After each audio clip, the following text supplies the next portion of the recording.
Division of Real Estate. Are you ready? Yeah. This is the Ross Kaminsky Show. You're a great American. He's a great guy. Now, Ross Kaminsky on Denver's talk station, 630 KHOW. Hey, good morning. I'm Ross. Thanks so much for being with me. I'm standing up to do the show today. I'll tell you more about that later. Anyway, we're live on YouTube. If you go to youtube.com, type in Ross Kaminsky, and you should be able to find our live broadcast this morning, and you'll see my rather lovely home studio with artwork from my wife on the wall behind me. On my right, I don't know if that's the right on the screen. I think it's the left on the screen. Anyway, we got obviously a lot to talk about today, including the huge story that blew up all of the news coverage yesterday.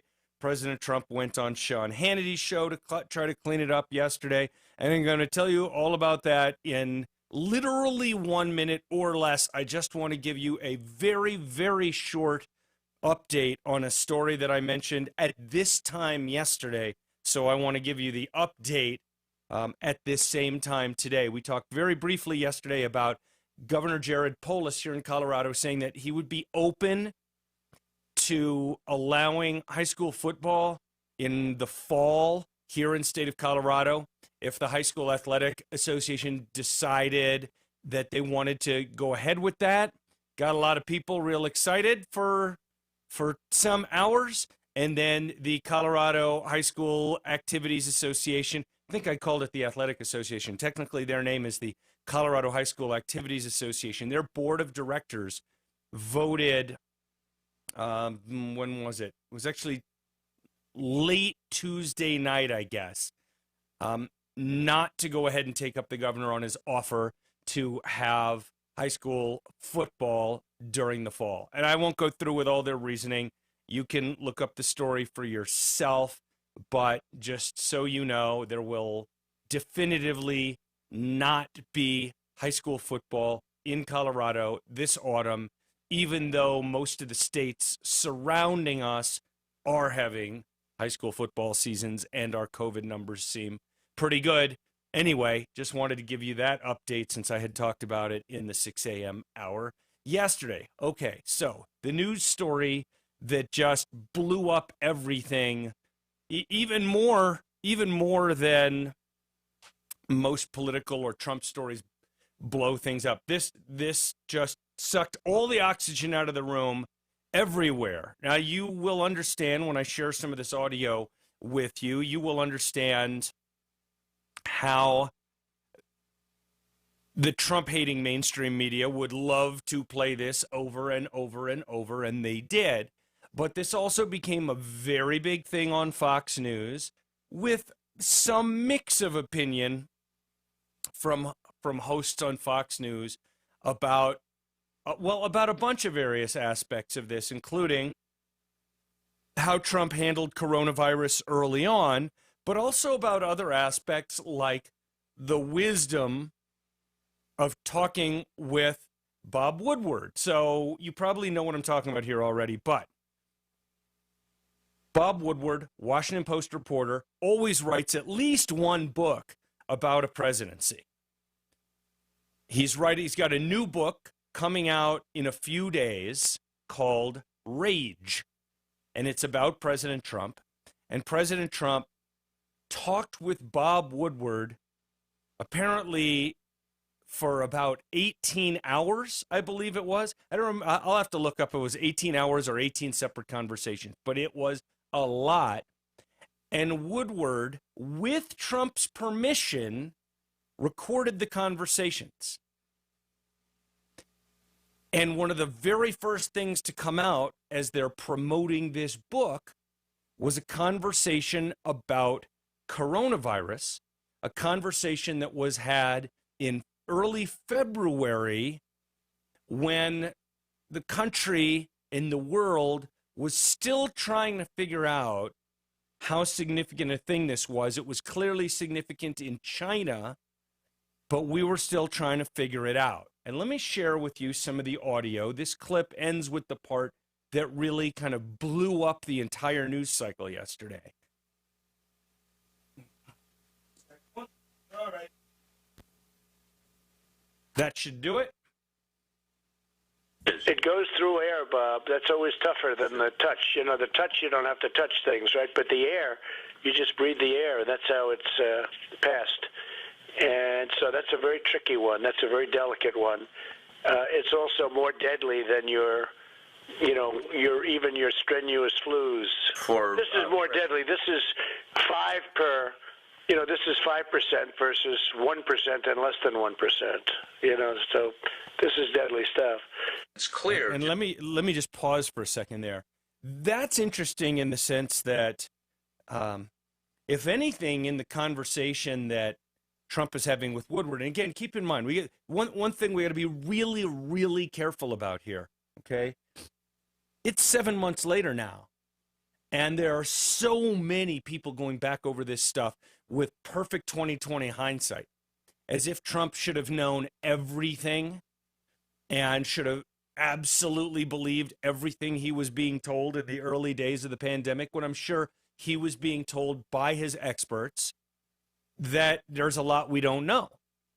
And I'm not trying to excuse whatever Trump may have done or not have done, or say it was the greatest thing or say it was the worst thing. What I'm saying is that it was really, really early on.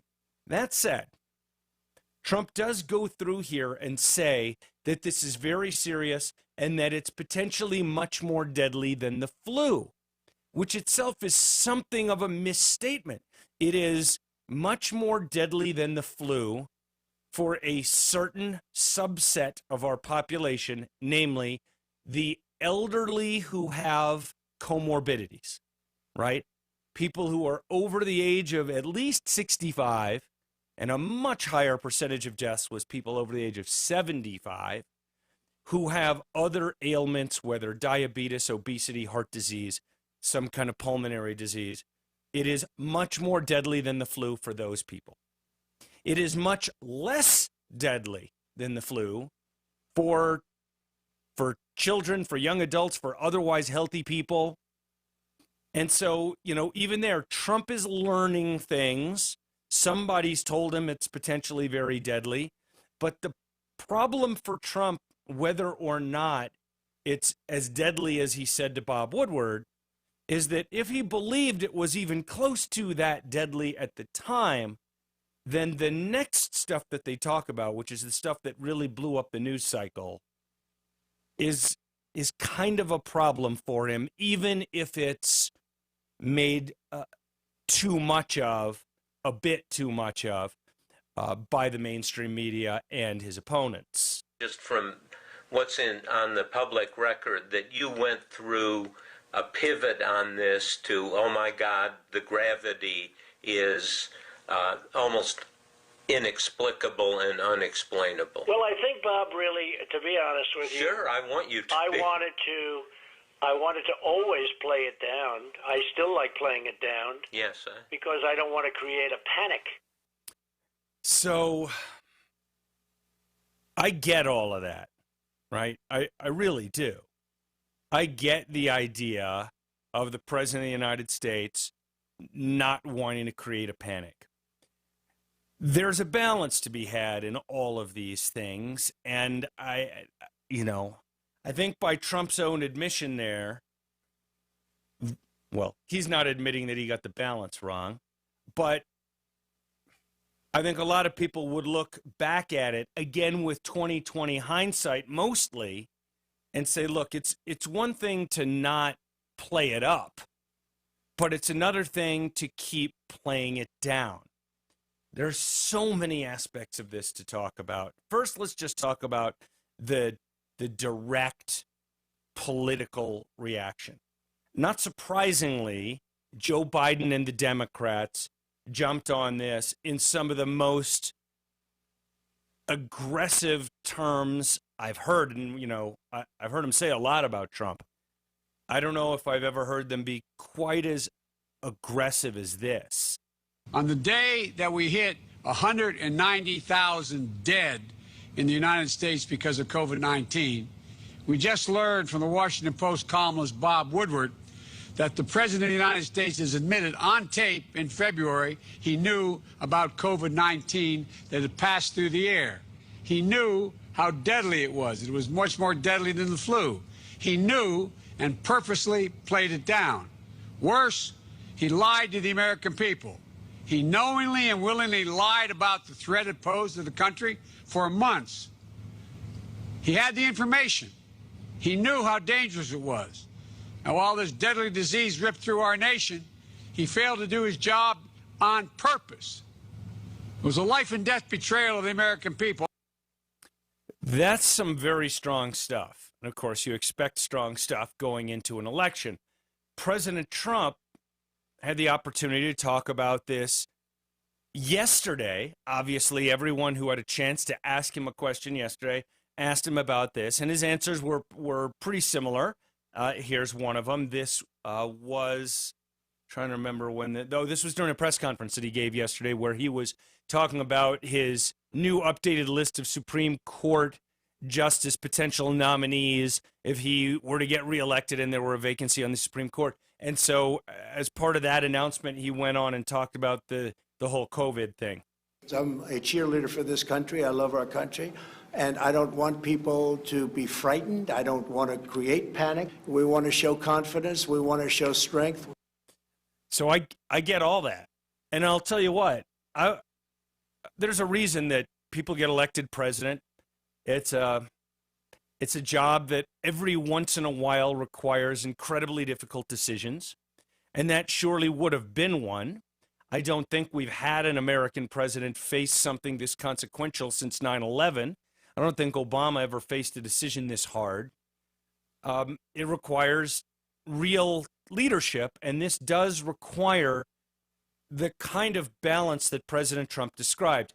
How do you balance wanting to protect the health and safety and lives of the American people with not wanting to cause what might be an unnecessary overreaction, depending on how you talk about it and what you do, when an unnecessary overreaction of that sort could result in tremendous harm to the country? And remember, you've got to put yourself in the mindset of early February 2020, when there were only a handful of cases in the United States of America. It was starting to spread, but there were only a handful of cases, a handful of deaths. The deaths were all in a nursing home in Washington State to get started. And this is one of those things that tests whether someone is a true leader. And I don't envy Trump on this. I will say I think he shaded a little too far towards the downplay. I think there would have been, should have been, a way where after he did the China travel ban, he then went silent for a couple of months. And I realize, and it should not be forgotten, that Democrats, many Democrats, including Nancy Pelosi, criticized President Trump's action to stop most travel from China. Right, Americans who were already in China could go home, come back, but basically stop tourist travel from China. A lot of people criticized him for that. I said immediately that I thought it was the right move. Nancy Pelosi, for example, after Trump did the China travel ban, went to Chinatown in San Francisco, which has a really wonderful Chinatown. It's actually pretty much the only thing about San Francisco that I like is their Chinatown. And she had a meeting with a bunch of folks there and said this. We know that there's a concern about tourism traveling all throughout the world, but we think it's very safe to be in Chinatown and hope that others will come. Right, so she's telling people, hey, travel, come to Chinatown, right? And I'm not saying there's anything more dangerous in Chinatown in San Francisco than in any other part of San Francisco. Actually, it's probably safer because the rest of San Francisco is loaded up with homeless drug addict bums pooping in the street. But I digress. The left pushed back on, as they do, right? This is this is what happens when you're the boy who cried wolf with the left, where no matter what Trump does, they will criticize it in very aggressive terms. And you know that if Trump had done the exact opposite thing, they would have found a way to criticize that too. You know, if Trump says black, they'll all yell white. And if Trump says, oh, you're right, white, and then they'd all yell black. And I'm not talking about race. I'm just, you know. So Trump's in this position then where he is not trying to not create a panic, also needs to think about the health and safety of the people, and also knows that absolutely anything that he does will be criticized. And I think it kind of paralyzed him. I do. I think he is also, unfortunately, this is where his sort of self-centeredness comes in to hurt him a fair bit. This president, more than most, is very concerned about how any news story will reflect on him and whether he will be blamed or something like that. He doesn't want the blame for anything. He doesn't ever apologize for anything. He doesn't take responsibility for anything. And for a person like that, it's really difficult. It's really difficult to face a problem that is enormous and mostly out of your control. And it leaves you not wanting to talk about it. There's not much he could do about it. This is the other thing, though, that needs to be said in Trump's defense. Yeah, I think he should have said a little more or a lot more early on. Hey, this thing might be serious. Please be careful. Social distancing kind of thing was very obvious early on. The most obvious thing early on was keep elderly people, nursing homes separated, whereas the governor of New York was killing people by intentionally sending the sick into nursing homes. Trump could have said a little more. Instead of being so, at least subtly, anti-mask, anti-this, anti-that, playing it down. I don't think the reason he played it down was because he doesn't care. I think he does care. I think the reason that he played it down was he didn't know how to handle it. And he is afraid of being blamed for something. And a pandemic, a once-in-a-lifetime or once-in-several lifetimes pandemic, is something that requires a level of leadership that he's never had to demonstrate before and didn't know how to do it. And he's learned a little bit since then. I don't know if it'll be enough to save him. But when we come back, I do have some more on this, including Bill de Blasio consistently downplaying this thing. And also, why did Trump talk to Woodward? This is Denver's Talk Station with Ross Kaminsky now. Tom Martino at 10, 630 KHOW, Denver. Now, Impact Traffic. From the Betfred Sports Traffic Center. Good Thursday morning.